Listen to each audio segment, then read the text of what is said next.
What's up, it's Erica, and I'm going to show you the right way to use the original Beauty Blender so that you can achieve beautiful, flawless makeup every single time.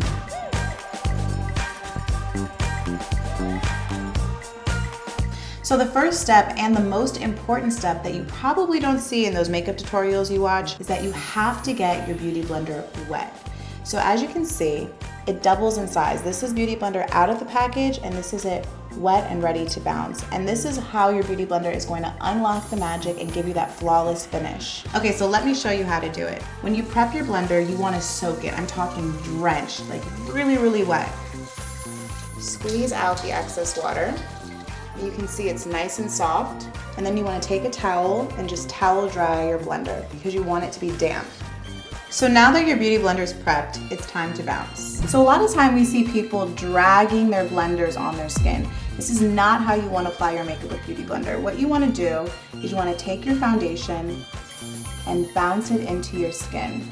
Pressing your foundation in with the Beauty Blender really gives you that flawless airbrushed finish that you want and makes your skin look like real skin. Another important reason that you have to get your blender wet before use is because the blender fills up with water, pushing your makeup to the surface so that you're actually using less makeup and really getting all that makeup that you put on your blender onto your skin to blend and give you that flawless finish that you want. I'm going to use the pointed side to get into the nooks and crannies of my face, and the larger side for larger surfaces like my forehead or my cheeks. And you always want to make sure you bring your makeup down your neck so that it looks natural. And it's really that easy. Can we talk about how quick that was? I mean, I don't have a lot of time to apply my makeup every day, so Beauty Blender really makes it so easy, simple, and beautiful. So the reason I love Beauty Blender is because you can really use it with anything. Whatever you have in your makeup bag right now, Beauty Blender can blend. So I'm gonna go in and bake my face with the loose powder just to show you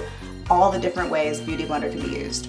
So first I'm gonna dip my damp blender into the powder, and I like to use the pointed side to really get under the eye. And it's really good for getting that sharp line that you want when you're trying to get that contoured look. Ta-da! So now I'm going to go in with a pressed bronzer and warm up my face. So I like to use the side of the blender to really get into the hollows of my cheeks and blend it out. There's no wrong way to use a Beauty Blender as long as you follow the first step, which is getting it wet. I think I want to define my nose a little bit, so I'm going to take the pointed end of the blender and just drag it down the sides of my nose and blend it out. Okay, so now I'm going to use a stick cream blush. And this looks a little scary right now, but because we're using the Beauty Blender, it's gonna be okay. All we gotta do is bounce and blend it out. You can see how easy it just blends and melts into the skin, and it gives you that glow within. Bam. So now I'm gonna go in and add highlighter to finish my look using, you guessed it, a Beauty Blender. So I'm just gonna take this side of my blender and press that highlighter into the high points of my face. Sometimes I like to add a little bit to my nose and then blend it out. So that's everything you need to know. Pretty easy, right? If you have any comments, sound off below.